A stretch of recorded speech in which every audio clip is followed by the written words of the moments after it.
E vou chamar a Ana Moser, então, para a gente iniciar essa live, esse papo aqui. Se tiver algum problema aí, vocês vão avisando a gente, por favor. Ana Moser, estou te chamando.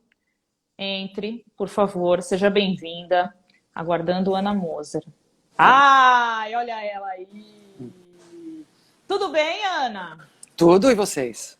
Tudo jóia também. Um prazer ter você aqui com a gente.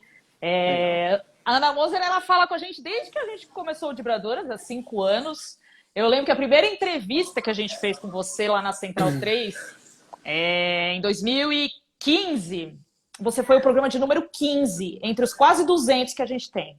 Então você está ali no top 20 das atletas que sempre falam com a gente. E para a gente é uma grande honra ter você aqui na live dessa semana. Obrigada mesmo, Legal. viu? Obrigado. Ana, eu vou falar um pouquinho pro pessoal aí da sua carreira, né, como atleta, fora também das quadras, com o Instituto, e um pouquinho aí das características do saque forte, da personalidade de líder dentro da quadra, da sua atuação, brigando também pelos direitos das mulheres no esporte. E eu queria começar essa live falando antes de começar a falar do voleibol, ontem eu vi a live que você fez com as meninas, né, ontem à noite, com a Fabi, com a Janina, com a Tandara e com a Virna. Isso. E eu assisti um pouquinho dela, da discussão de vocês. Vocês estavam falando sobre a comissão das atletas, né? A participação de uma mulher na comissão das atletas da CBV. E também vocês discutiram... Não, a própria comissão das atletas. Própria comissão das atletas. E quem é a mulher que está representando as atletas do vôlei na comissão? Eu não sei dizer agora, não. Eu sei que tem novos formatos que estão sendo adotados. Eu acho que dessa maneira como está sendo feita agora, pelo que a Virna falou ontem, são 2 da quadra, 2 da... Isso, né, 2 indoor, ela falou. 2 casais, né, de quadra, 2 casais de praia e 2 olímpicos. Sim. E 4 está tendo olímpicos, né? uma reformulação nessa comissão, né? Exatamente. Então, nesse formato é a primeira vez. Então, porque o que acontece, né? Eu estava explicando ontem lá. Isso tudo é decorrência daquela mudança na Lei Pelé que Atletas pelo Brasil encabeçou em 2013, 2014. E que mudou a Lei Pelé. A Lei Pelé é a lei que rege o esporte. Sim. Então, a gente incorporou um texto para um artigo que coloca que as instituições, federações, confederações, comitês e tal, clubes também, para eles receberem recurso público, eles têm que seguir determinadas regras. Então, essas instituições, elas têm, inclusive, isenção fiscal.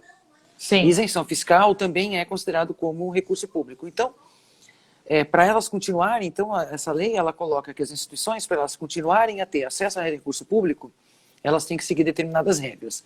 Então, tem limite do mandato dos dirigentes, né, porque normalmente não tinha nenhum limite, né? Sim, se perpetuava ali. Esse era o histórico, né? E pensa lá, volta lá para 2013, 2014, né? Agora nós estamos em 2020, tem um tempo aí que muita coisa mudou nesse meio do caminho, a gente nem lembra como é que era, né? Exatamente. Então, os 2 mandatos, a transparência, então, tudo no site, tudo na gestão. Prestação de contas, na prestação de contas e tudo, tem que ter transparência e ter participação de atletas em instâncias de gestão, instâncias decisórias. Não só aquele consultivo, estar nos colegiados de decisórios. Né? Então, isso foi lá atrás. Aí entrou em vigor, foi sancionada, entrou em vigor aí lá por 2014, aí eram 2 anos de carência, né? Onde ela tinha sido promulgada, mas ela ainda não valia, efetivamente, até para dar tempo para todas as instituições irem se adequando. Aí todo mundo adequou estatuto, todo mundo teve que adequar estatuto para uma série de questões, primeiramente para o limite de gestão. A CBF a gente não pega, porque a CBF já lá atrás abriu mão das isenções fiscais para poder remunerar dirigentes. Então a CBF, a grosso modo, não tem recurso público. Né? Então ela não precisa ter limite de gestão, não precisa ter transparência, ela não precisa ter atleta participando, né? Todas as outras instituições precisam. Então aí começaram a montar estatutos. Isso tem um tempo, né, para até fazer.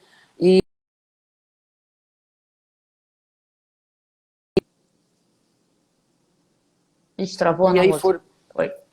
Oi, eu tô aqui. Deu uma travada, mas foi. Deixa eu ver se é o meu. Tá, Pode continuar. tá. Aí entrou em vigência, né, acabou a carência. E aí, enfim, então aí começou. O cara estava no primeiro mandato, ele ia ter direito a uma recondução.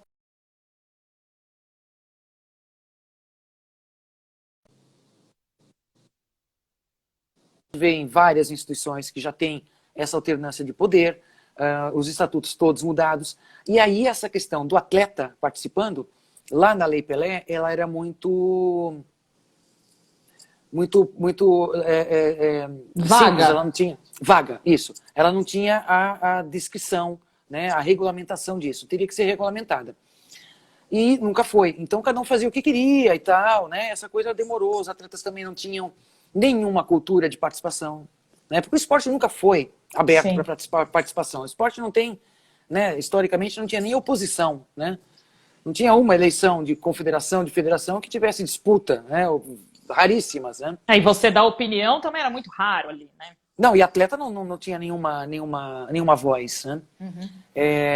Então, também o atleta tem que ter essa cultura. Além de ter a questão de que ainda tem muito poder nos dirigentes e o atleta que não tiver, né, uma postura de acordo, ele pode sofrer sanção em seleções nacionais, em várias questões.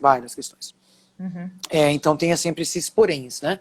Mas a coisa vem amadurecendo e mais recentemente, em algumas dessas medidas provisórias, desses projetos de lei que saiu para regulamentar coisas do esporte, valor de loteria.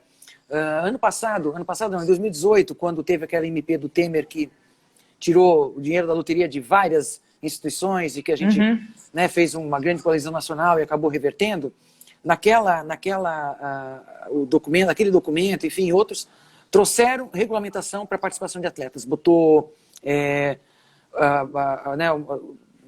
uma referência de quantos de cada, né, tem no mínimo de participação que tem que ter, alguma coisa de eleição, de como se elege, mas de uma certa maneira, alguns mais e outros menos, todo mundo teve esse movimento de incluir atletas nas suas instâncias decisórias e os atletas estão aprendendo a ocupar espaço, né? E no caso de ontem, com as meninas, só para fechar, elas são candidatas. Até hoje, enfim, não anunciou ainda, mas a Sheila anunciou para a gente lá internamente que ela também vai se candidatar. Então a gente tem 5 candidatos para 2 vagas. Não é para 2 ou 4 vagas, não é essa a questão, né? A questão é a vontade de participar e, enfim, tem uma conversa, tem uma disputa. Há uma vontade de mostrar que estamos com vontade de participar, né? Então nós estamos a gente está se cadastrando para poder votar. Então tá tendo esse movimento assim interessante. Eu não sei se está tendo no masculino, não dá tempo de acompanhar tudo, mas nós entre nós aqui enfim, entre as medalhistas a gente está olímpicas, a gente tem um grupo grande, a gente está se falando. Então, eu acho que era importante explicar um pouco disso, né, para as pessoas também saberem como que está o envolvimento dos atletas nessas questões da gestão no esporte. Ontem vocês estavam falando sobre isso e até chegou um comentário aqui, a Lívia mandou que no vôlei de praia ela não sabia como que estava o envolvimento das atletas, mas que a Fabizinha e o Bruninho também estavam envolvidos nesse lance de se candidatar e de estar à frente de estar junto ali, né, na gestão. E aí, outra coisa que você falou ontem, que vocês passaram, eu acompanhei alguns trechos, falando um pouco de como que o esporte vai ser visto pós-pandemia, né? Eu queria que você falasse um pouquinho como que você imagina que vai ser, porque a gente está vendo alguns desmanches aí, né? A gente já viu a cultura, como que está sendo tratada, e te preocupa também o esporte? Você acha que vai mudar essa relação? Como que você vê isso daqui para frente? Olha, é um grande mistério, né? A gente sabe, a única certeza que se tem é que vai ser diferente. O que a Para gente pior? tinha vai ser diferente, né? Vai ser diferente, eu acho que vai ter uma questão econômica, que vai sentir como todos os setores por conta da Uhum. crise. A gente vai sentir uma questão operacional, né? Porque em todos os níveis a prática sem a prática esportiva, o treinamento, evento, a atividade de iniciação, atividade para lazer, todas as dimensões de expressão do esporte, elas vão sentir, né? Sim. Ainda mais Vão quem ser tem diferentes. apoios de prefeitura, né? A gente fala muito também com clubes, né? Que, por exemplo, de basquete, que vivem muito de apoios de prefeitura. Então, o esporte não vai ser prioridade em meio a uma, né? Uma nova vida depois da pandemia. Então, também fica isso. Você sofreu algum problema ou tem sofrido cortes também no seu instituto durante a pandemia? Os apoios que você tem? Então, a crise já não veio de agora, né? Quer dizer, a crise, eu acho que ampliou, né? A questão da crise ampliou. A crise já não veio. Ai, Jesus, agora, né? Olha o Calma, calma, delay! calma. Não, eu tô aqui tentando pegar o endereço para compartilhar nas redes aí. Endereço do quê? Da. Da live, da Ah, live. depois se quiser me manda no WhatsApp também, aí eu passo aqui. Eu tô usando o celular, por isso que eu tô atrapalhada, entendeu? Entendi, não tem problema. Mas enfim, Do teu a gente, instituto, você já estava sentindo a crise. a crise já vinha, assim, tem a questão do petróleo, a gente tem um contrato grande com a Petrobras, né, Aham. e caiu, assim, drasticamente, né, mas a gente hoje está vivendo ainda a realidade do ano passado, porque esse ano a gente executa projetos captados em 2019. Então, a gente está, quer dizer, a gente acabou, por conta desse primeiro, né, normalmente nesse primeiro semestre a gente inicia os projetos que a gente captou em Aham. 2019. Esse processo teve um atraso, a gente teve mudanças de gestão na Secretaria Nacional de Esportes, que é, né, o departamento de gestão dos projetos de lei de incentivo. Deu uma atrasada esse início do ano, então a gente, como por conta de alguns fatores, a gente teve que mandar gente embora, poucos, mas tivemos que ter demissões, Uhum. e a gente teve uma adequação geral, assim, horizontal, de todos os colaboradores, de 25% a menos, para Nossa. poder manter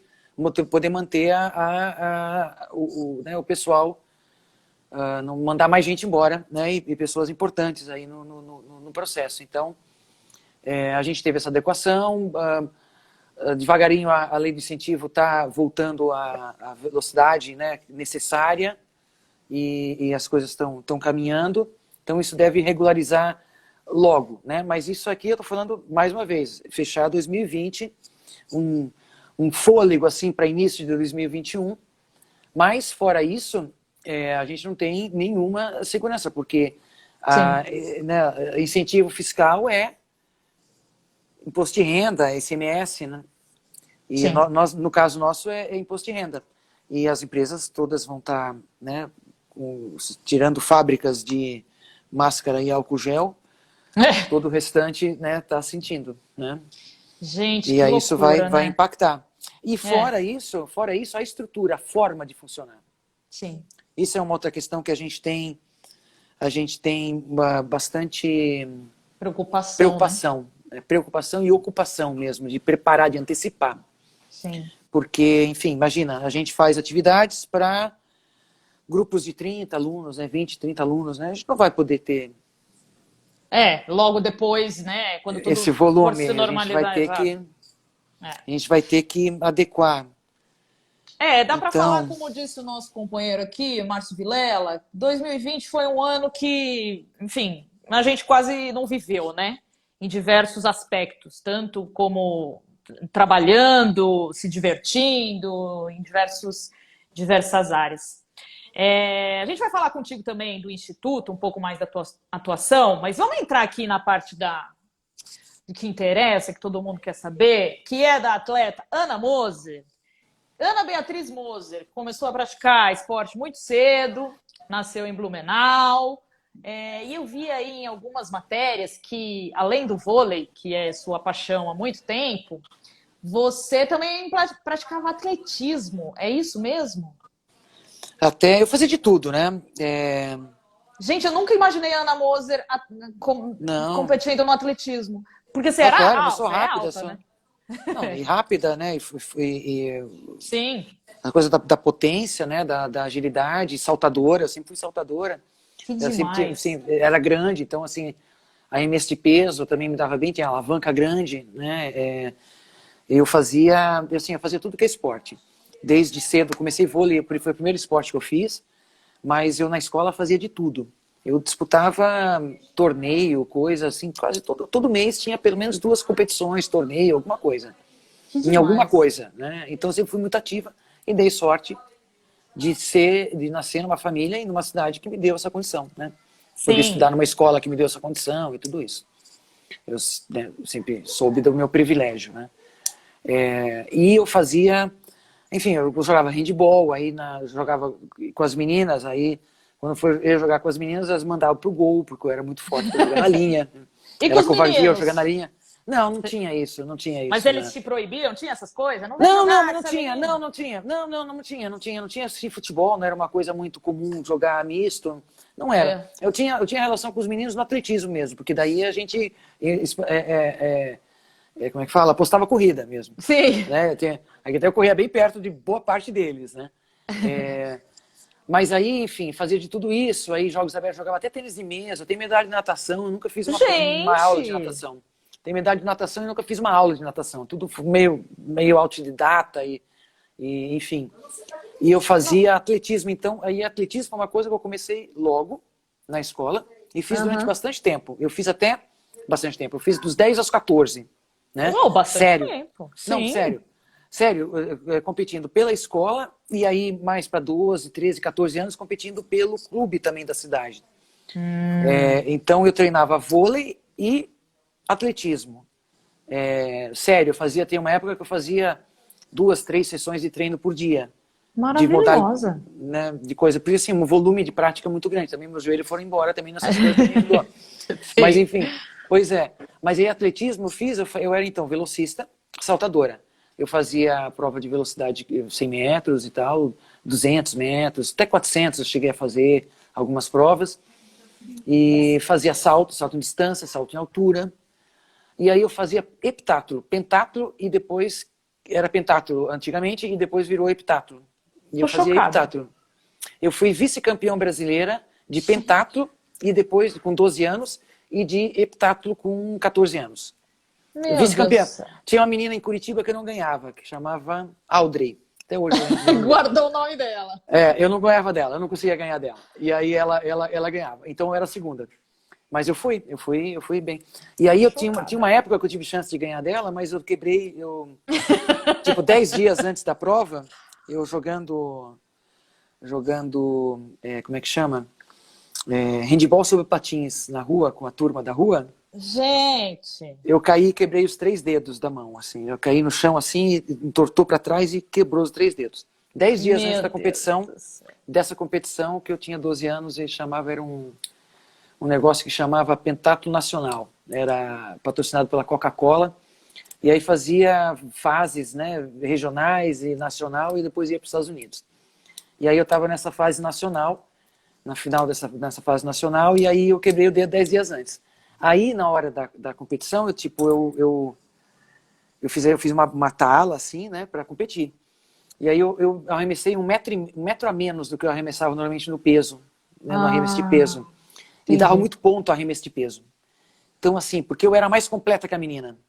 Naquele momento ali eu tava, né? Gente, a Ana Moser guardou esse tudo. rancor de não ter ganhado da Audrey. Não, mas Ó, é isso é Audrey. competitividade, gente. Não, Você, só mas que a você não, importância, foi tudo trabalhado, tudo trabalhado. mas você não acha que você é uma pessoa competitiva? Todo atleta é competitivo demais, né? Eu tô vendo a série do Michael Jordan e tô chocada no nível que ele era competitivo. Chocada. Então, eu assim, competitiva desse jeito eu nunca fui. Uhum. Eu sou CDF, eu quero fazer o melhor sempre, entendeu? Uhum. Então essa sempre foi a minha questão, fazer o melhor sempre. Muito bom. E não brincava em treino, né? Tipo, tava lá Sim, para treinar direito, né? Então sim. isso sempre foi meu lance. Lógico, você vai ali, você disputa e tal, mas não era aquela coisa de é, ganhar, sabe? Aquela coisa. Ganhar a todo custo. Exato, tem um viés aí dessa competitividade exacerbada, que é essa falta de aceitação da vitória do outro, porque quem é competitivo só quer ganhar. E se o É. outro ganha, ele perde. Então ele não quer perder. Então, para ele não perder, ninguém pode ganhar, só ele pode ganhar. Então isso é entendeu? Uma coisa que eu É. acho que é o outro lado da Não, moeda aí da competitividade. o que eu tenho visto aí no documentário do Jordan, que eu fiquei até chocada, é que ele fazia os caras que treinavam com ele colocava até meio para baixo, assim, como duvidando, sabe? Pô, quero ver se é bom mesmo. Era a forma que ele tinha de fazer as pessoas crescerem junto com ele no time. Mas sei lá, né? Eu fiquei meio assim, porque eu falei, nossa, gente, esse é o método que se usa. E acho que, né, eu fiquei meio chocada. Mas enfim, É, por aí. cada um tem seu método. É isso. Eu queria que você falasse um pouquinho, já que você, né, jogou pentatlo, para completar pentatlo, natação, atletismo, handebol sobre patins, estou chocada. Quando você começa a jogar profissionalmente, você começou muito cedo, né? Você veio para São Paulo com 16 anos.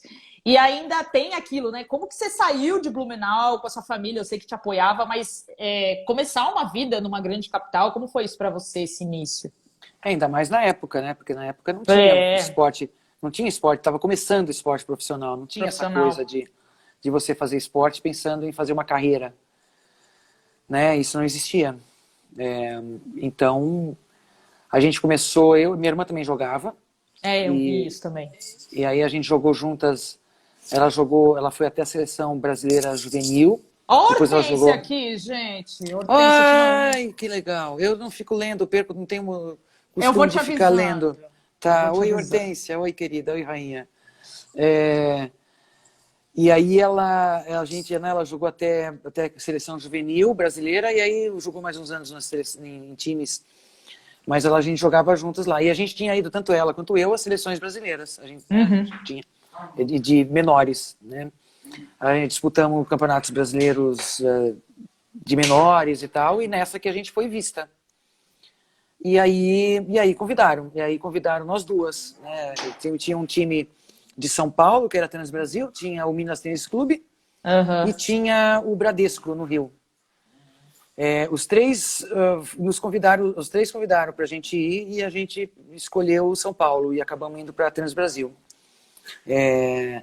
Mas seus pais não vieram com vocês vieram as Não, duas. não.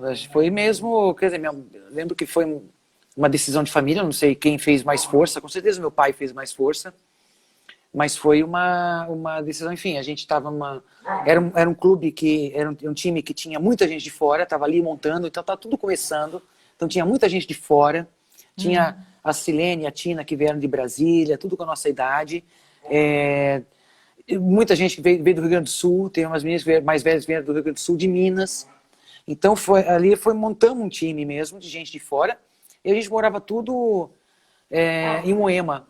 Morava tudo perto uma da Ah, outra, legal. sabe? Aí tinha Uhum. o preparador físico que morava ali também, o dirigente lá, o supervisor que morava ali também. E aí, enfim, teve um suporte, né, para começar. Mas aí virou profissional, aí caímos na vida, né? Caímos na E vida aí esportiva. começou. E aí É. começou tudo. Vocês jogaram juntas, você falou aí na seleção juvenil, e a seleção juvenil de vôlei feminino ganhou, né, um título, acho que foi o primeiro título do vôlei feminino, né, com você ali. Foi, Que, 87. Foi e 87. aí, 87 você tinha quase 20 anos, é Eu isso? tinha, eu tinha 19 anos. 19. E É. aí, no ano seguinte, você já vai para uma Olimpíada, primeira É, Olimpíada, né? Em Aí Seul. eu entrei na seleção adulta em 86, um ano antes desse Mundial. E aí a gente participou de alguns amistosos e tal, não fomos no Mundial, teve um Mundial em 86, a gente não foi, era eu, a Fernanda e a Márcia Fu. A gente estava começando Vocês começaram juntas, né? a gente entrou juntas, mesma época. A gente entrou juntas na seleção adulta. E nós três também fomos para Seul, né? Foi a primeira Olimpíada com uma geração anterior, né? Eu tinha a Vera Mossa, tinha a Ana Richa, tinha a Eliane, tinha a Sandra, a Ana Cláudia, isso, e mais as pessoas novo que estavam entrando. Boa. E deixa eu só dar um recado aqui para o Renato, que ele está mandando várias perguntas. Renato, eu vou fazer todas as suas perguntas, fique tranquila, que eu estou seguindo um roteiro aqui, uma ordem cronológica. Ele quer saber quanto que você alcança no ataque. Ele quer Alcançava, né? Alcancei em algum momento. Quanto você alcançou no ataque? Responde para o Renato, que ele está desesperado. Eu não lembro exatamente, mas uns 3,10 no mínimo. Que isso? Eu soltava bastante. Soltava bastante. Moça de Deus. Eu não enterrava, não conseguia no aro, mas eu chegava, batia no aro. Pai, gente, tem 1,85, a Hortência não batia, né? A Hortência não batia, duvido que a Hortência batia no aro. Boa. Um desafio aí, Hortência. Responde pra gente se alcançava no aro. Você tinha 1,85, né? Sua altura. Você tem, no caso. Essa eu ainda tenho. Essa você ainda tem. Cara, subir 3 metros. Tô chocada. E tem um saque seu, né, na Olimpíada de Atlanta, que foi eleito o mais rápido. Eu tenho aqui 100 e poucos quilômetros por hora, você atingiu 106, se eu não me engano. Isso eu não sei. Isso aí eu não ligo muita coisa, não. Porque isso Deus mais pra meu! Televisão. A gente aqui, ali não tem. Saque viagem na velocidade 106 km por hora. Marca atingida apenas por atletas da categoria masculina, isso em 96, tá bom? Tá bom. Então, fica aí com esse recorde para você não se esqueça dele. E aí, o que eu quero saber é de Olimpíada, porque quando a gente tem 20 anos e chega numa Olimpíada, como foi quando você chegou e viu tudo aquilo, Vila Olímpica, aquela loucura? Deve ser maravilhoso, né? Deve dar um...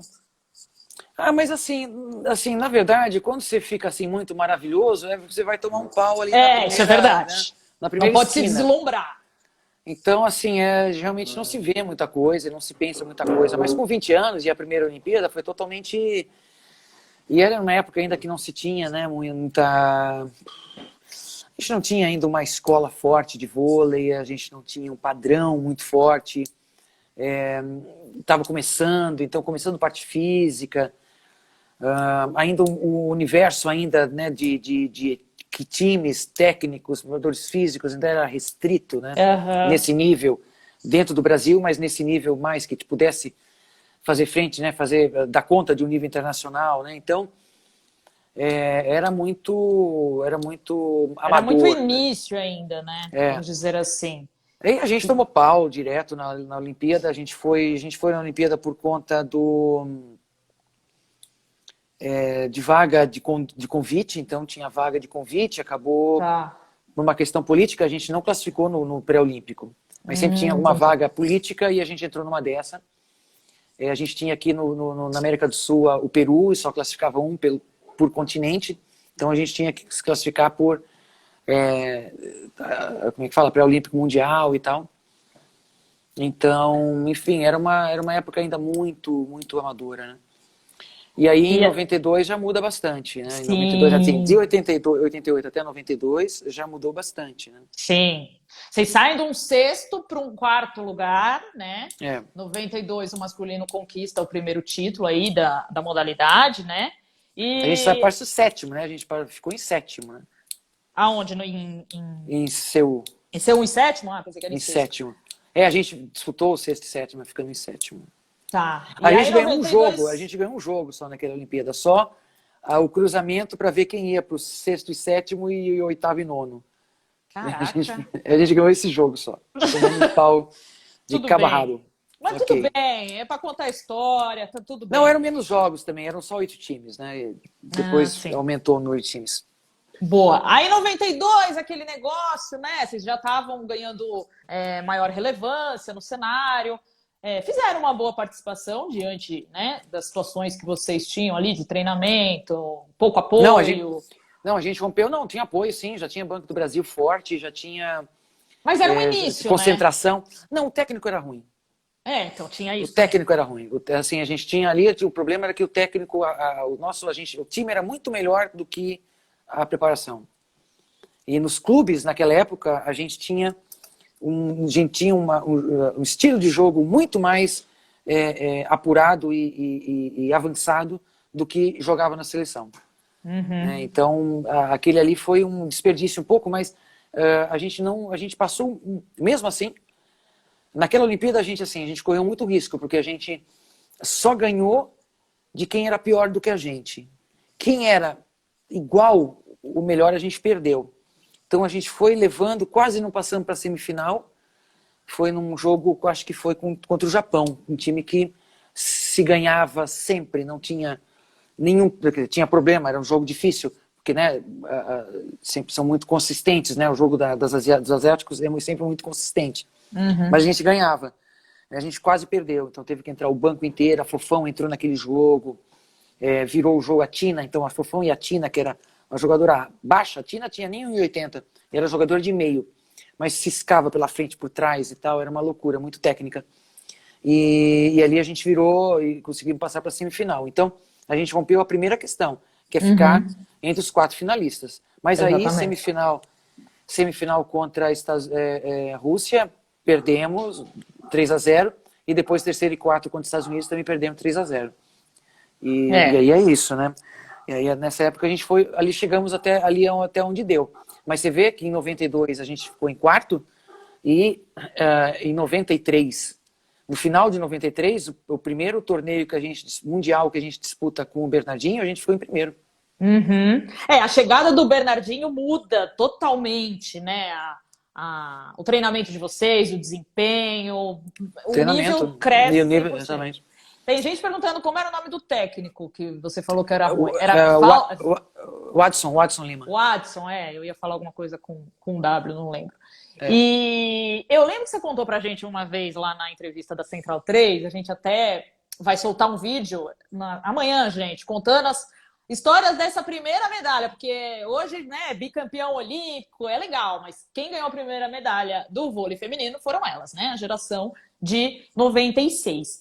E aí, você contou um episódio lá da Olimpíada de Barcelona, quando os meninos ganharam a medalha, e aí vocês foram para uma coletiva de imprensa depois da conquista, e aí os meninos, né, sendo apresentados lá no centro de Barcelona, os grandes campeões, e as meninas ali observando, e depois vocês tomaram uma bronca, né, do presidente da confederação, por causa do 4º lugar, foi isso? Foi, mas deixa eu só falar não consegui pegar o nome aqui, mas falou que foi 3-1 essa semifinal contra a Rússia, pode ser esse 3-1, mas foi lavada. Aqui. Se foi 3-1, foi por erro delas, não por mérito nosso. Porque realmente aí... não tinha chegava perto. Mas então, aí o que aconteceu nisso aí é que realmente o masculino foi campeão e a gente ficou em quarto. E enfim, a gente tomou uma bronca homérica, assim, nos deixaram bem para uma situação bem de retaguarda, atrás da imprensa, assistindo a coletiva, né, do masculino. E depois da coletiva acabar, enfim, a gente ficou lá, a gente não respondeu nada, a coletiva não era pra gente, a gente foi lá, todo mundo foi lá. Só para ver os campeões. O que estamos fazendo aqui, o que estamos fazendo aqui, aí nos levaram depois para uma sala enfim, o Nusma na época era o presidente, e deu, enfim, jogou pra gente a culpa do desempenho fraco, né? Gente, não era fácil. A mulherada lá passou por um aperto para poder fazer valer ter respeito mesmo, né? Ter valorizado a força, e é o que enfim, acontece a qualidade. em todas as outras modalidades, né? Você tem sempre que provar com uma medalha, com uma conquista, né? Eu vejo isso muito no futebol também, as meninas à margem disso, né? Poxa, elas são pipoqueiras, nunca ganharam uma medalha. Então sempre fica naquele estigma. Enquanto você não for campeão mundial, enquanto você for um campeão olímpico, você não vai ter o respeito, né? O esporte é muito masculino, né? De uma maneira geral. Em todos os níveis, especialmente na parte dos dirigentes, técnicos. É um mundo muito masculino, né? É um mundo muito masculino. A imprensa até já está bem mais diferente. Em termos de praticantes também, né? Já tem um equilíbrio. Inclusive, já teve Olimpíada aí, se você pesquisar, você vai ver que teve mais representante, teve mais mulheres do que homens Sim. na delegação brasileira, né? Não sei qual foi A dessas aí, gente mas está teve. chegando, acho que na última foi 49, 51, Não, alguma mas coisa assim. quando pega equipe De atletas, né? coletiva, exatamente, de atletas, Ah, quando pega equipe coletiva, dá um uhum, baque. Então, o basquete masculino não ter classificado, aí o handebol masculino não classifica, e aí diminui uhum, muito, né, a relação. Mas, enfim, tirando isso, realmente a gestão é muito masculina. sim. E é isso que acontece, né? Então tem que. Total. E aí, o que eu queria entrar agora é na medalha, né, de 96, lá em Atlanta, e vocês brigariam facilmente, né, chegariam numa final, se não fosse a querida Cuba, perder para a Rússia e antecipar esse confronto entre vocês, né, antes da É, final, que foi a semi. E antes da gente falar desse jogo icônico, passou esses dias aí no Sport TV, foi maravilhoso. Você fez passou. uma live também antes com as Foi meninas. ótimo, foi Gente, foi ótimo. maravilhosa aquela live, vocês lembrando tudo, os passeios da Virna se perdendo quando vocês iam jogar fora do Brasil. Gente, foi maravilhosa aquela live.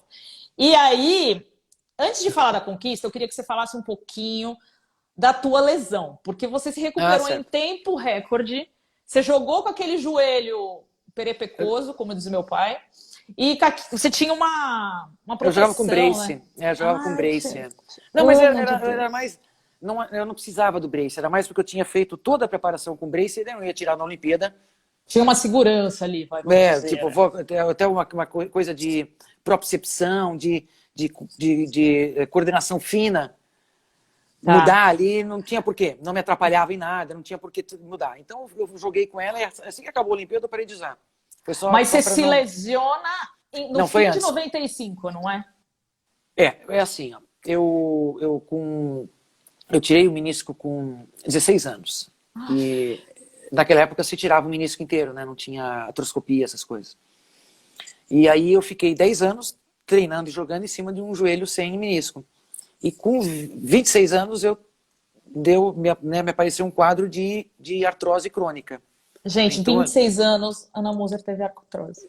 e aí eu fiquei um ano assim, enrolando com isso, sofrendo com isso. E no ano seguinte, em 95, no começo de 95, eu fiz uma cirurgia para melhorar um pouco a questão da artrose, né? Não tinha cartilagem, até hoje não tem. Até hoje o que tem é esse meio experimental, não tem muita solução. Então eu fiz uma cirurgia lá para melhorar um pouquinho, para eu ter uma condição melhor, mas eu mudei todo o meu treinamento, comecei a fazer RPG, foi a primeira que começou a fazer RPG no esporte, né? Hoje tem até na comissão técnica, né? Mas ali não tinha. Mudei todo o treinamento, enfim.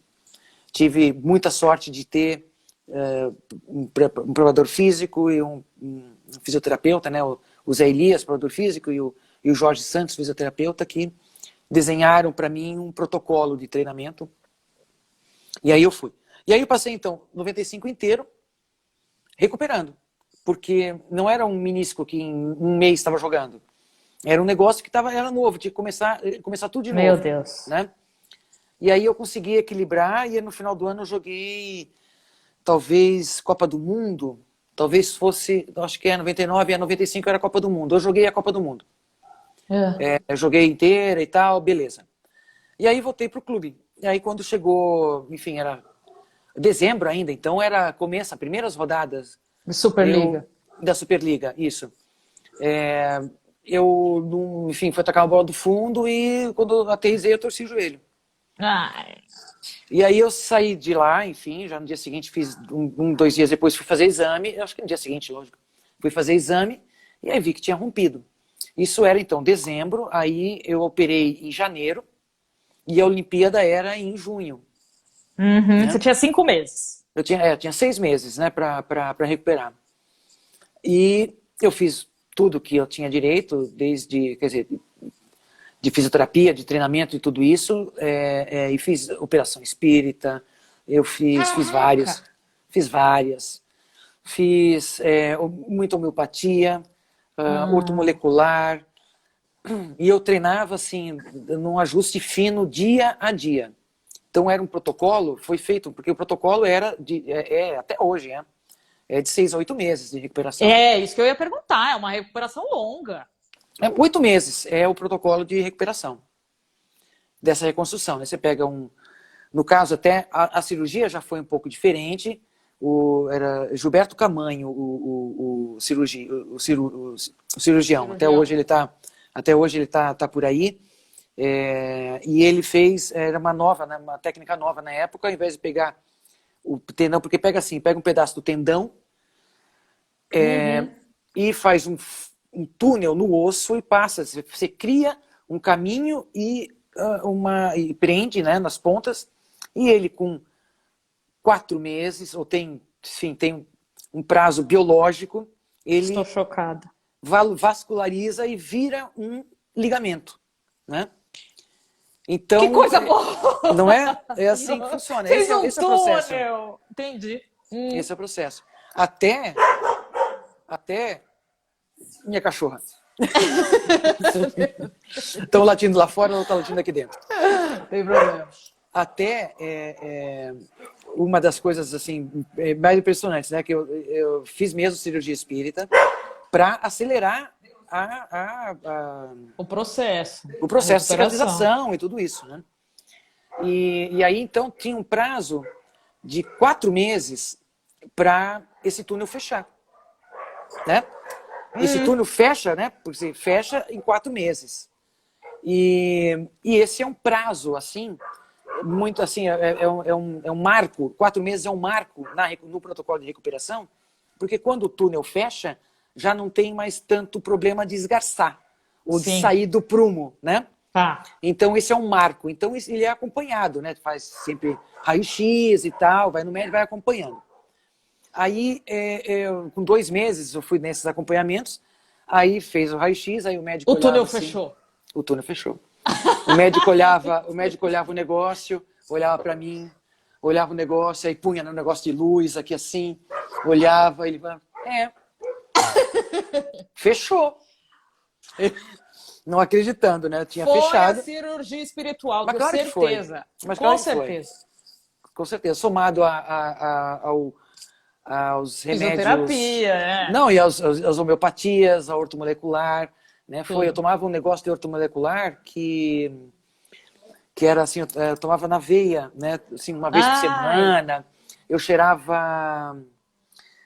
Tava cheio de velocista fazendo isso no mesmo lugar que eu fazia. Robson Caetano, outro cara do fundista. E eles faziam sempre. E era para aumentar a cicatrização. Né? Das pequenas lesões e coisas que acontecem no treinamento normal, né? E aí eu cheirava pamonha.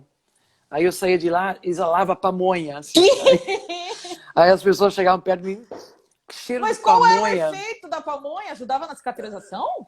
Não era pamonha, não tinha nada a ver com a pamonha, era só o cheiro. Era só o cheiro. Tinha lá um composto. Tinha um cheiro de pamonha, entendi. Isso. Tá.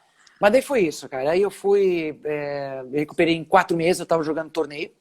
Mas dá um medo, né, Ana? Você foi insegura claro. pra lá? Não, foi. Era assim, era muito... Eu desenvolvi uma consciência corporal, assim, muito, muito grande. Mandaram umas pamonhas aqui, ó. Uns desenhos de milho.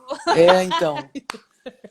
Eu fazia assim, era passo a passo, sabe? Assim, muito consciente. Eu não podia errar nada, eu não podia falsear, eu não podia não ter controle de nenhum movimento, né? Então foi muita consciência corporal que eu desenvolvi nessa época. E aí foi indo. E aí em maio eu joguei o torneio naquele da Suíça, né? Aquele de Montreux. Eu estava ali com, sei lá, 70% da forma física, mais ou menos. E foi dali. Jogar? Não, normal, 70% da forma física. Eu estava em condição clínica. Só não estava, porque uma coisa era... Mas era maio ainda, né? Era maio, tinha 2 meses. E aí em 2 meses eu cheguei lá na Olimpíada. Cheguei na Olimpíada Chegou voando. Bem preparado fisicamente, né? Maravilhoso, você jogou demais. Aquele jogo contra Cuba, vocês jogaram demais aquilo, né? E nesse papo que vocês tiveram aí, eu também assisti, na live que vocês fizeram antes do jogo contra Cuba, aí, há 2, 3 semanas atrás, vocês falaram muito do preparo físico, né? Que vocês eram muito técnicas, vocês tinham, né, toda a consciência do jogo, mas na força elas puxavam de ferro, muito doido. Vocês ficavam um pouquinho atrás desse preparo físico? Tinha isso? A gente fazia preparação física, a gente sempre foi muito cobaia. Eu, quando era juvenil, o feminino começava a fazer preparação física realmente ali, e a gente fazia a preparação física dos homens. Na verdade, os homens começaram a fazer, isso era 85, veja bem, 85, minha primeira seleção juvenil. Os homens começaram a fazer preparação física um pouco antes daquilo, a partir de protocolos de treinamento do exército. Então, porque os preparadores físicos eram tudo major, tem até um cara que chamava major. Quem é o major? Era tudo ligado ao exército. Nossa, daqui a pouco nós estamos igual a essa época. Bom. Não, mas é que a relação das Forças Armadas do Exército, especialmente com a educação física, é muito grande. A primeira faculdade de educação física no Brasil é a educação física, é a Faculdade de Educação Física do Exército lá na URCA. E, então, enfim, eles começaram a fazer então no masculino preparação física como os militares, e a gente, na sequência, passou a fazer preparação física como o masculino. Né? E aí também ajudou a estourar bastante gente, porque era um pouco a mais, né? Então a gente sempre fez preparação física, mas a partir de um determinado momento a gente começou a fazer melhor e assumindo aqui a condição, a necessidade de aumentar em força, aumentar a capacidade física mesmo, né? Para poder saltar mais, segurar mais no bloqueio, ocupar mais espaço na quadra, manter durante mais tempo um nível de exigência de treino e um nível de performance em jogo. Então, a preparação física, ela teve ali, especialmente na época do Bernardinho. A gente já tinha tido outros avanços antes. Em 92 era muito fraco mesmo. Mas quando o Bernardinho entrou, isso foi uma questão que foi bem importante para a mudança de postura do time e teve que ter um envolvimento aí, uma aceitação de todo mundo, né? Para umas mais difícil, para outras menos, né? Sim. Mas teve que isso. Mas você sempre foi muito forte, né? Uma das suas características. Então, para mim não tem. Eu nunca tive problema com a preparação física, né? Mas tinha gente que tinha. Então, eu sempre, enfim, eu sempre era muito mais força do que técnica. Muito mais força do que técnica, né? Sim. E aí, a gente está falando aí de um jogo épico contra Cuba, né? Que ficou marcado também pelo bafafá que teve depois. E não foi só ali, né? Vamos ser sinceros. Acho que depois de um ano vocês jogam uma final. Não, depois de meses. Foi de meses. Ah, 2 meses depois. 2 meses depois. Foi o Grand Prix em 96 mesmo. Que aí a gente ganhou. E foi a mesma coisa. A Carvajal saiu correndo que ela queria pegar não sei o que. Mas lá em 96 foi um equívoco de algumas meninas lá que nós ganhamos, tinha que virar as costas e ir embora. Não, eu concordo. Mas no primeiro set, elas já estavam atacando e berrando na orelha de vocês. Mas é normal. O que acontece é que elas faziam isso. A gente não sabia, eu visto a carapuça, eu não sabia lidar com isso. Eu me incomodava muito, me atrapalhava. Não tem como, pelo amor de Deus. Mas eu me incomodava mais porque era uma questão da arbitragem, né? A arbitragem também. Que não é que elas faziam algo que estava na regra, elas faziam, elas esgarçavam uma regra, né? e que não era coibida pela arbitragem. E aquela briga que teve depois da Olimpíada no Grand Prix foi feia. E não pegou bem. E foi muito um ultimato da Federação Internacional para as equipes pararem de fazer isso. E, por outro lado, a arbitragem passou a coibir. Aí acabou. Ah, entendi. Foi assim simples que aconteceu. Era gente, só apitar direito. Quem não assistiu o documentário Pátria, por favor, assista, porque ali conta perfeitamente toda a história, a relação delas, de amizade que elas tinham, colega, blá blá blá. Depois, aí, meio que, né, vamos focar na gente, vamos parar de ajudar elas de qualquer forma, com algumas coisas. E aí, minha gente, aquele jogo, o pau cantou. Amanhã vocês vão ver também no nosso vídeo que a gente fez, que a gente conta essa história maravilhosa. A gente até falou que a Ana Moser pediu 415 vezes a palavra respeito ali na rede. Não sei quantas vezes ela falou aquilo. Mas o que elas falavam para você ali Porque assim, a Fu, a gente sabe que ela é explosiva, mas né?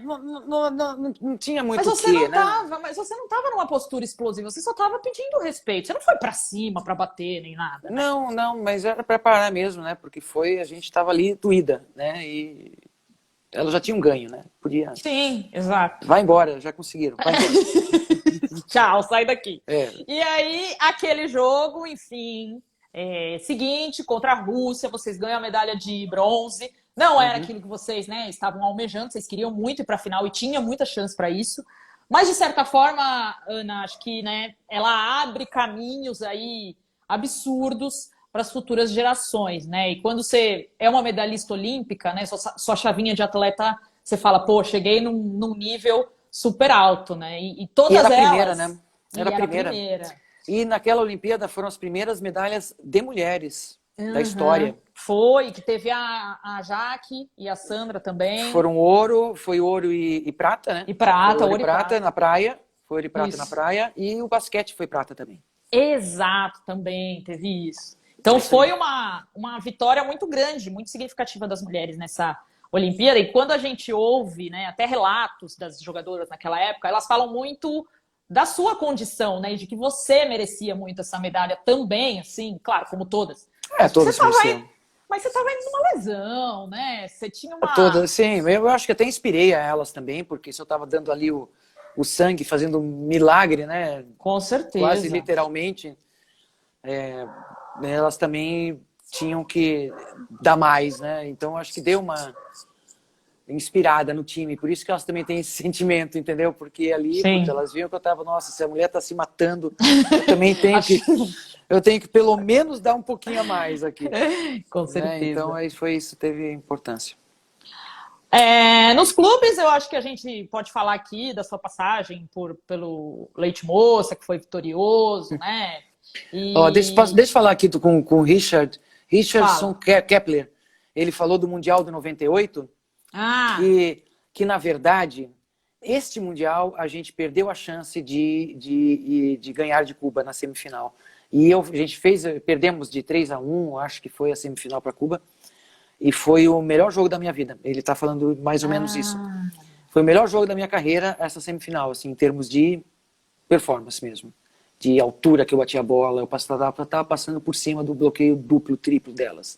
Maravilhoso. E foi realmente, assim, a preparação física que eu fiz para aquele campeonato foi incrível. E também herança da consciência corporal e da maneira como, enfim, eu aprendi a tirar mais do corpo por treinamento, né? Treinamento melhor, né? Naquela época eu já fazia pilates e outras linhas também, outras coisas que a gente fazia. E eu tive essa performance lá. E ele lembrou ali, é pura verdade. Foi o melhor jogo e ali a gente, ali foi doído. Ali doeu. Ali doeu porque a gente perdeu uma chance. Tínhamos a chance. Tem alguém perguntando aqui, Manu, teve quebra-pau na Vila Olímpica depois? Não, gente, não teve quebra-pau. Não, mas só que... Mas não cruza, Deus. né? Não, não cruza. A gente não se cruzava, né? A gente, enfim, se Sai evitava. daqui, pelo amor de Deus, seu, hein? E outra coisa que eu ia perguntar, você tá falando aí do Mundial 98, você se despede das quadras em 99. Isso. Faltava um ano para a Olimpíada de Sydney. É de Sydney 2000, né? Isso. Vamos dizer, você poderia ir para uma Olimpíada. Sim. E é sempre tão difícil, eu entendo isso, porque a gente ouve muitos atletas, fazer esse pós-carreira, né? Por que você decidiu parar? Você tem quantas intervenções cirúrgicas, minha querida? Então, eu fiz 4, né? Contando desde aquela primeira, né? Foram 4, 2 em cada joelho. Mas, então, eu entendo que eram dores, né? Que te afastou das quadras. Foi assim, eu não tinha plano, tanto que eu tinha no começo de 99, ali no primeiro semestre, eu tinha assinado 2 anos de contrato no caso, na época era BCN, Osasco. Sim. Eu tinha assinado 2 anos de contrato, eu não tinha mínimo plano de parar de jogar. Você não estava planejada? Não. Entendi. E aí eu fui indo, realmente a artrose era uma coisa assim, eu treinava meia hora por dia, 2, 3 dias por semana com bola. E o resto só fazia parte física. E guardava tudo pro jogo. Sim. Porque Tomava você ia se anti-inflamatório. desgastar. Não, é porque inchava e não tinha jeito. E eu tomava anti-inflamatório todo dia. Meu E durante Deus. assim, eu passei quase 5 anos assim. Eu parava 30 dias por ano, o resto todo dia. Porque se não tomasse um dia para o outro, assim, é um efeito de longo prazo, né? Então você tem que, não pode parar, se para, perde efeito. E aí eu fui indo, e em agosto ficou muito ruim, muito ruim. E aí, Agosto assim, 99, né? agosto 99. 99. A Copa do Mundo era novembro 99, né? Uhum. E aí ficou muito ruim. E aí eu disse, puta, eu vou quebrar. Não vou conseguir mais, uma hora vai chegar, eu vou pro banco e não vou mais conseguir voltar para jogar. E eu não queria. Eu era para jogar bem, jogar no topo, ou vai fazer outra coisa, né? E então eu disse, olha, eu acho que eu vou ter que parar de jogar. Mas como é que eu vou parar de jogar? Puta, eu vou até o final dessa temporada da seleção. E aí eu fiz assim, de agosto até novembro, eu fiz uma puta preparação. Eu não joguei. Eu não joguei, eu joguei o Grand Prix só.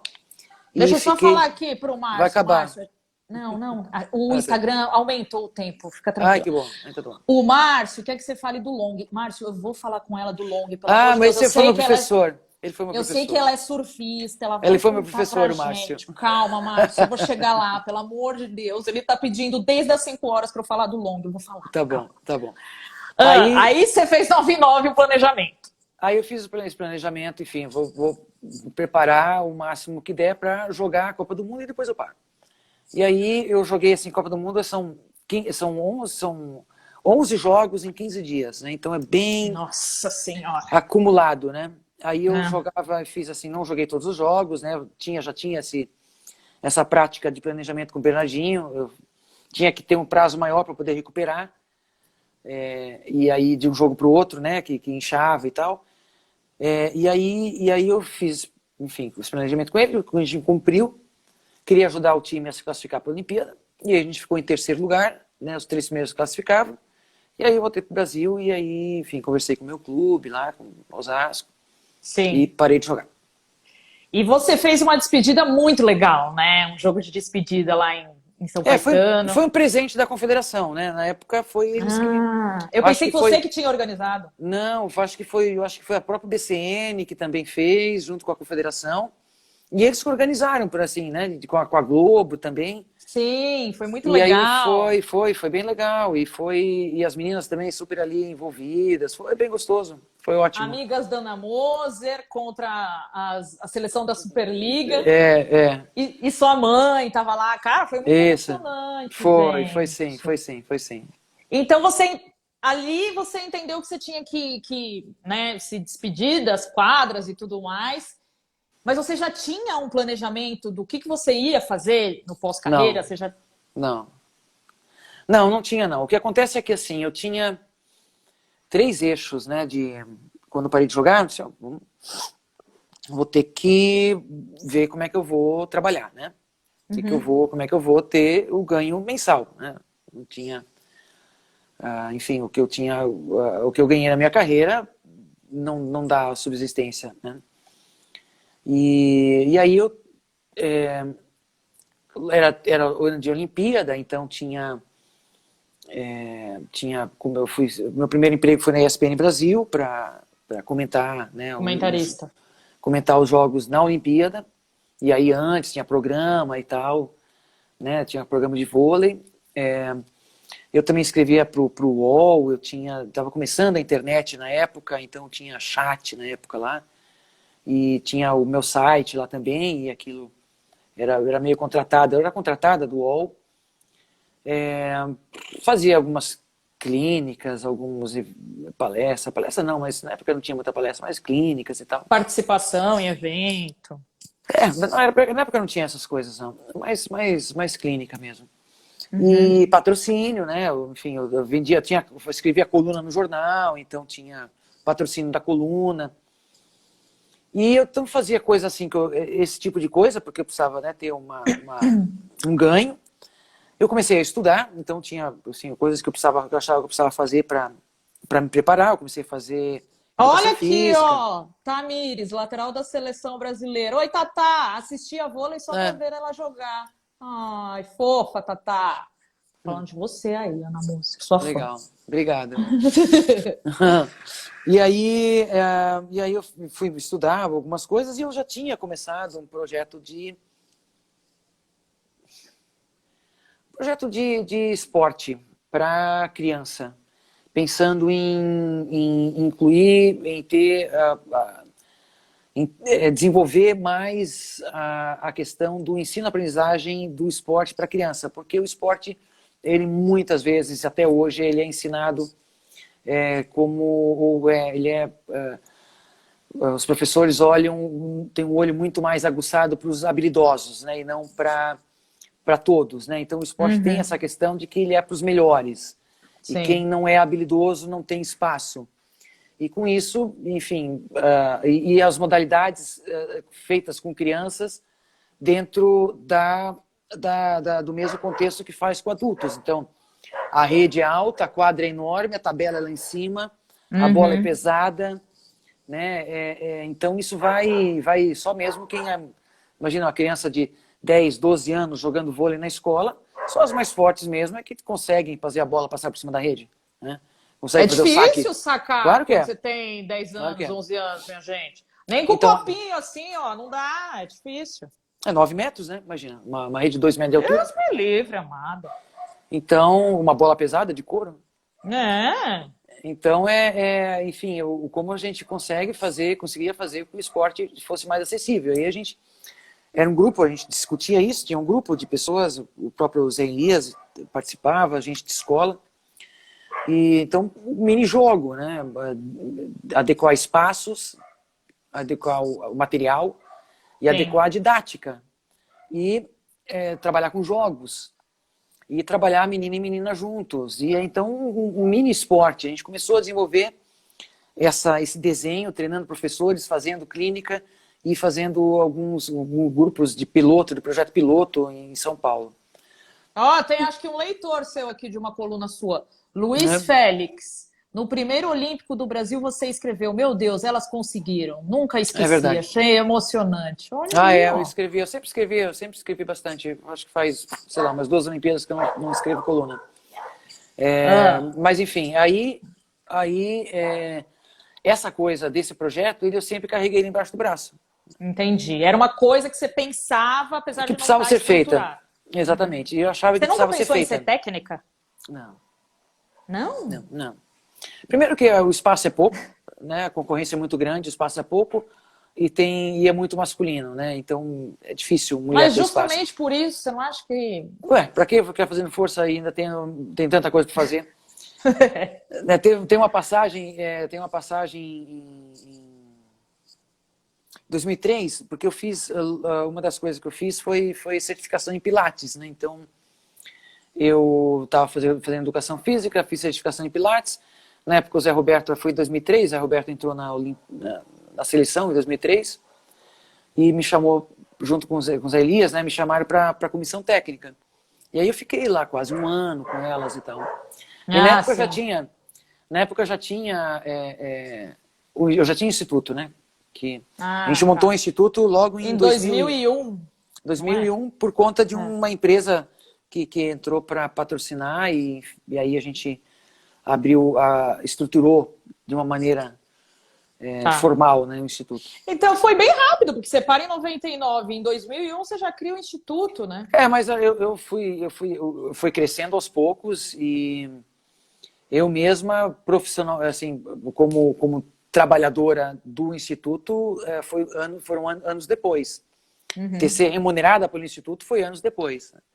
Então ele Sim. foi crescendo e aí ganhou um corpo e hoje é bem grande e toma, enfim, aí já vira as práticas que a gente tem, então, os tipos de projetos que a gente desenvolve e virou também uma questão de advocacy, né, de esporte para todos, de defender isso frente políticas públicas, né, participar de Conselho Nacional de Esporte, participar de frentes aí, de ações com com Atletas pelo Brasil, Sim. com rede de ONGs, que é a REMS, Rede de Esporte pela Mudança Social, todos os movimentos que eu ajudei a criar e que vão dando uma representatividade maior para o setor, né? Então eu ajudei a criar esse setor de esporte para todos, esporte educacional, através do Instituto, né? Isso foi uma construção. E você tem ideia de quantas crianças são beneficiadas com o seu projeto? Você tem uma estimativa aí? Então, a gente calcula em torno de 6 milhões de crianças durante esses quase 20 anos. Coisa maravilhosa. São 45 mil professores, mais ou menos. São centenas Porque de vocês cidades. também... gente, o Instituto também capacita, né, o profissional de educação física para que aplique a metodologia. Em escolas públicas, né? Então a gente forma professores de redes municipais de ensino. Para desenvolver educação física e esporte no contraturno. E a gente também acaba influenciando os gestores, porque muitas vezes, né, os gestores não têm essa visão, ou têm também essa visão deturpada que o esporte é só para os melhores, né? E o esporte só para os melhores, ele até não tem um espaço muito privilegiado dentro da escola, que é para todos. Exato. A escola é para todos, então o esporte tem que ser para todos. O esporte dentro da escola tem que ser para todos. Sim. E isso é um paradigma que muitas vezes os municípios têm uma grande, né, os gestores da educação têm uma grande resistência. Então, quebrar essa resistência com método, mostrando boas práticas e assim mobilizando, sensibilizando, mobilizando gestores para que a educação física, o esporte tenha mais espaço, tenha mais destaque, os profissionais de educação física, os professores de educação física tenham uma representatividade, né, um reconhecimento maior dentro da própria estrutura da escola. Então esse é o trabalho que a gente faz nos projetos de formação, que a gente, aí a cada ano a gente trabalha com 30, 40, 50, 60 municípios, dependendo do ano. É isso aí. Muito legal. E já teve aí algum talento que foi para o alto rendimento do teu projeto? Você tem informações disso? Gente, assim, a população que a gente trabalha, as necessidades são básicas, né? Então, é muito raro você ter um talento físico em comunidades de baixa renda que tem uma alimentação complicada, né, nos primeiros meses, tem condições de cotidiano muito diferentes do que, enfim, né, muitas famílias que moram em bairros mais, né, de classe mais Sim. Tem outras condições de socioeconômica, vida, né? Outra condição socioeconômica. Então não é nem assim. E se a gente tem um olhar também para buscar talentos, a gente acaba só olhando para os melhores mais uma vez e acaba não buscando. Não é a prioridade do Instituto. Não é. Mas a gente tem, assim, o que a gente faz é criar cultura de esporte, cultura de prática esportiva. Sim. E então a gente, os meninos e as meninas que são nossos alunos, eles aprendem a jogar, a fazer esporte e aprendem a se organizar em grupos para fazer esporte. Aprendem a buscar caminhos para se filiar ou se introduzir em outros grupos que fazem esporte. Virar um hábito, né? E buscar, enfim, buscar desenvolver o seu potencial, seja em que área que seja, né? Então a gente tem, através do esporte, buscar desenvolver capacidades. A gente tem professores de matemática, a gente tem formados em desenho gráfico, a gente tem muitos formados em educação física, né, ex-alunos que foram para a área de educação física, e tem isso. E tem alguns que tinham talento, né, motor, que foram jogar, que estão jogando ou que já jogaram na Europa, no interior de São Paulo. A gente já teve um menino que foi em seleções brasileiras, mas, né, chegou nos grupos grandes de 20, né, entre os 20, né, depois foi cortado e tal, mas chegou a participar de treinamento de seleção brasileira.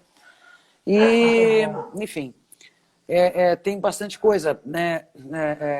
A gente tem uma estrutura de esporte muito estrita. Então, é tudo ou nada, né? Ou é 8 ou 800, né? Então, não tem nada ou são os grandes talentos, né? Tem dois recados aqui, ó. Liv Lopes, trabalhei no IEE, que é o Instituto Esporte e Educação, É no isso aí. extremo da Zona Leste, tá em Paulista. Agradeço demais a oportunidade de ser um profissional melhor hoje, pela oportunidade que tive como estagiário no IEE. Maravilha, Ai, que maravilha, maravilha! prazer. Tem mais um aqui. Ullinger, não sei, gente. Sou aluno do IEE, Zona Sul de São Paulo. É o melhor lugar do mundo. Corações, corações, corações. É Muito o que obrigado, Ana, por me proporcionar este ambiente. Ai, que lindo, gente. É isso, esporte é isso, é oportunizar para as pessoas que conheçam as modalidades, que pratiquem, porque, cara, atividade física é mais do que cuidar da saúde, é conviver em equipe, é companheirismo, é maravilhoso, coisa boa. Ana, nós estamos aqui 1 hora papeando, vou me encaminhar para os finalmente com algumas beleza. perguntas de internautas. Ok. Agora eu vou falar o que o Márcio que pediu aqui na live. Não sei se você ainda joga um vôleizinho assim de Não, boas e tal, nem mas de me boa. conta do long e do... Gente, Ana Moser surfa, que coisa maravilhosa. Márcio, para você. O Márcio Vilela foi meu professor, ele morava no Guarujá, agora ele mora lá no Sul. Mas eu encontrei com ele Ele na te praia, dava ele foi... aula lá? ele foi me apresentar, me apresentar os picos e me ajudar a entrar e a me, né, ficar confortável, né, e bem no começo. Porque quando eu parei de jogar, realmente o joelho, eu não consigo nem correr, não consigo jogar um tênis, não consigo fazer nada. Então eu tinha que ir para a água. Eu tenho uma relação com a água muito boa, com o mar muito boa. Que legal. E eu fui para a água, né, e fui aprender a surfar. Não sabia surfar. Eu já tinha, de criança andava de skate, né? Tenho até skate até hoje. Ai, o que essa mulher não fez na infância, né? Mas Meu Deus água, do céu. exatamente, o que eu não fiz na infância. Mas surfar eu não sabia. Então eu fui aprender longboard e assim, é tudo para mim. Mas não faz muita força no joelho, o surf? Não, na água não tem problema. É? O problema é o impacto no chão, né? Na água você não tem impacto ali, não tem impacto nenhum. Olha, Lógico, ele tá falando para eu ir, que eu também aprendo. Olha lá, vou, Márcio, você me Não, ele é ensina bom, também. ele ensina mesmo. Praia do Rosa, ele falou que aprendeu. É isso aí, é isso aí. Olha só, gente, Ana Moser no surf. Que coisa boa. Agora, ó, vou fazer umas perguntas aqui. Lucas Leite, qual foi o jogo mais marcante da sua carreira e por quê? Foi aquele de 98 que você citou? Foi os dois, né? Acho que tem assim a Olimpíada e aquele Mundial. Em termos de campeonato foi a Olimpíada, em termos de jogo foi aquela semifinal do Mundial. 98. Muito bom. Quem era a sua maior rival ou rival preferido? Eu não entendi a pergunta, porque a Manu ela pôs um monte de pontinho que eu não consegui decifrar. Mas quem era, então, sua maior rival ali? Não tinha, acho que tinha, cada equipe tinha, né? A gente tinha uma rivalidade muito grande com Cuba e todas. E cada hora era uma que espancava a gente. E a Rússia, né? A gente tinha... ganhamos mais do que perdemos, mas era sempre um adversário difícil. Estados Unidos também, ganhamos muito mais do que perdemos, mas também era um adversário difícil.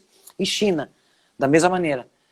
Ganhamos quase não perdemos para a China, mas era sempre muito difícil. Né? Então essas foram as três equipes aqui que, sim, que foram as piores, as mais difíceis, né? As adversários mais difíceis.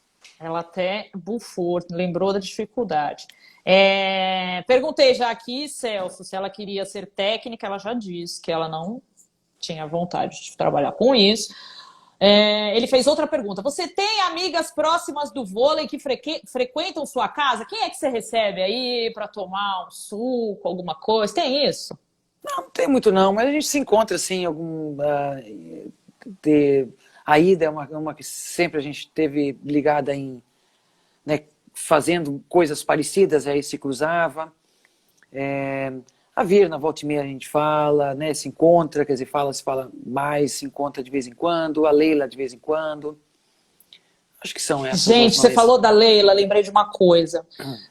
A Leila, no dia da sua despedida, eu vi uns frames do jogo, ela chorava mais do que você, gente. Ela estava aos prantos, a Leila.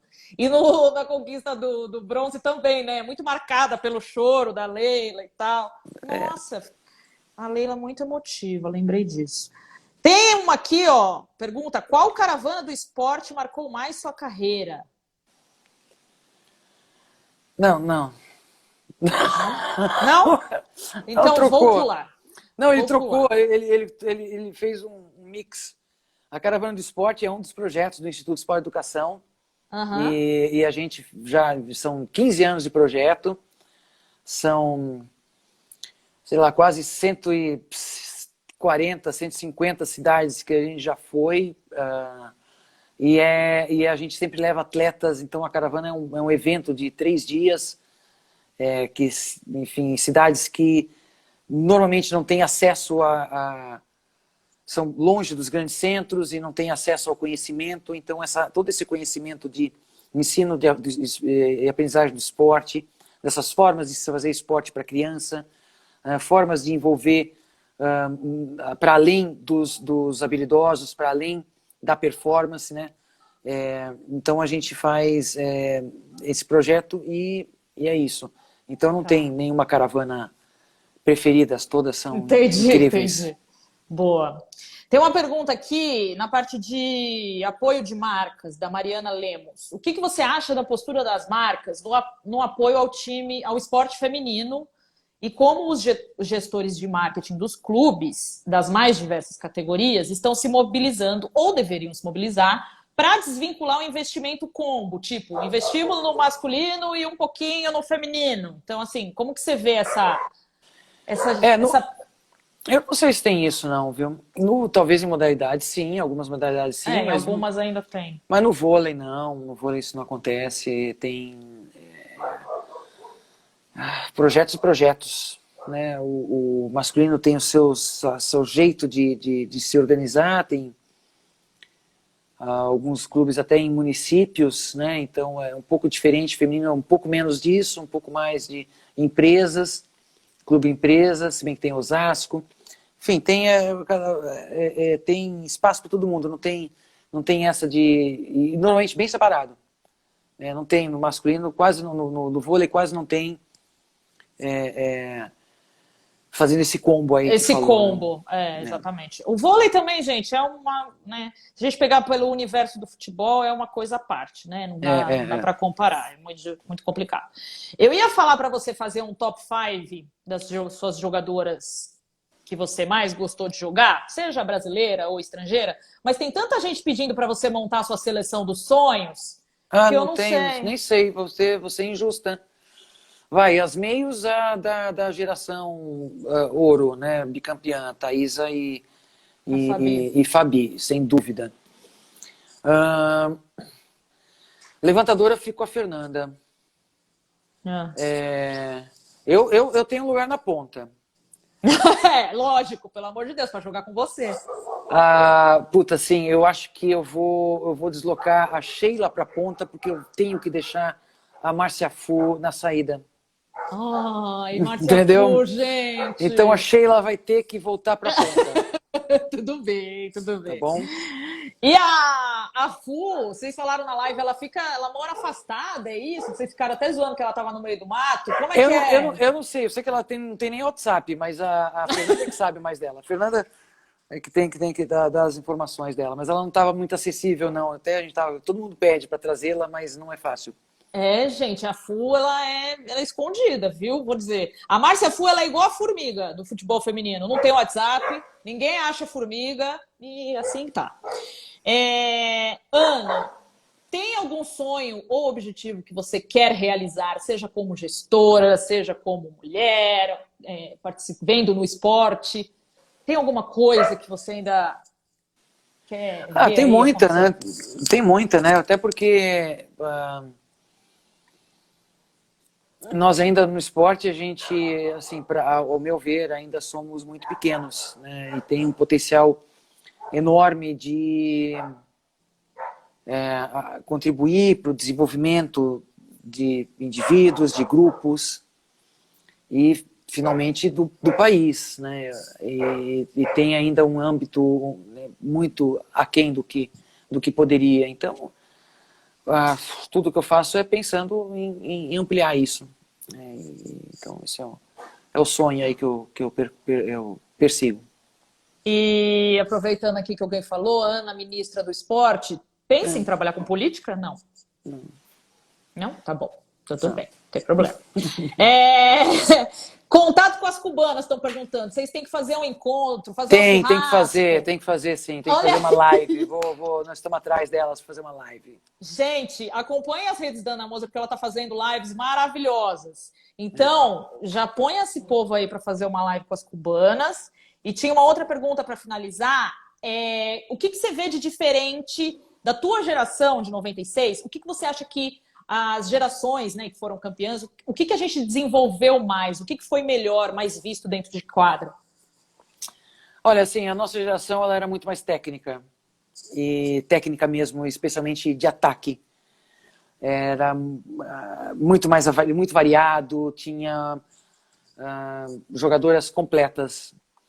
A geração seguinte, a geração bicampeã olímpica, ela evoluiu a parte defensiva. Bloqueio, defesa e saque também. Então, enfim, teve se pudesse juntar as duas coisas, seria o time perfeito. Seria o time ideal, né? Lembraram aqui que a Márcia Fu lambia a mão na hora de sacar. Era para molhar a bola, para atrapalhar a levantadora do outro time, era tudo malandragem, ela era fogo. Ela era fogo, Márcia Fu, você é maravilhosa. Ô, Ana, eu vou finalizar a live te agradecendo muito pelo papo. Foi ótimo. É sempre bom falar com você, que tem uma visão, que sempre foi uma mulher que, enfim, nunca deixou de falar sobre diversos assuntos, opinar, criticar e pôr para cima o que deve ser levantado para cima. E a gente admira muito seu trabalho, já como atleta, como gestora. E obrigado por esse papo. Eu sou uma garota que acordava de madrugada para assistir vocês jogando no Grand Prix, quando eu tinha lá meus 13, 14 anos. Então, falar com você também é uma honra, porque eu torcia muito, assistia muito. E obrigada pelo papo. A gente se encontra por aí. E o que precisar de divulgação, me avisa desse churrasco online com as cubanas, que eu vou divulgar. Não te Legal. Obrigada pelo espaço. Parabéns a vocês pelo espaço. Vida longa de Vibradoras. E desculpa o pessoal que mandou aqui monte de coisa aí. Gente, muita. E eu tava assim, porque se eu baixo o olhar para ficar lendo, eu não olho para a câmera e não pega bem. Entendeu? Não tem problema. Então eu não consigo acompanhar vocês, tá? Mas eu agradeço o carinho, eu vi aqui sempre muito carinho de todos. Obrigada. E até uma próxima. Você tá fazendo live toda semana no seu canal, não tá? Tô sim. Não no Instagram, eu tô fazendo mais nas outras, né? Mas vou tentar. Tá. Às vezes dá para fazer nas duas coisas juntas, às vezes não dá. Então, gente, acompanhe as lives da Ana Moser, tá maravilhoso. E, Ana, boa sorte nos seus projetos. A gente tá aqui à disposição para divulgar coisas boas. E obrigada mais uma vez, viu? Valeu. Tchau. Beijo. Beijo, tchau. Gente, Ana Moser, né? Maravilhosa. Tô aqui que eu tô suando total, né? Você vê que mulher séria, compenetrada. Gente, o que essa mulher se superou para jogar aquela Olimpíada de Atlanta, onde ela trouxe a nossa medalha, nossa primeira medalha. Olha, tem que bater palma. 4 cirurgias, gente. A Ana foi titular absoluta da seleção brasileira por quase 15 anos aí, né? Se aposentou aos 32. É muito cedo até, se a gente pensar. Mas ela prestou um belo serviço para a modalidade e foi maravilhoso esse bate-papo com ela. A gente vai deixar o papo no IGTV e aí vocês podem assistir novamente ou indicar para alguém que não conseguiu assistir na hora, tá bom? Semana que vem estamos de volta. Beijo a todos, vocês são maravilhosos. Grande beijo.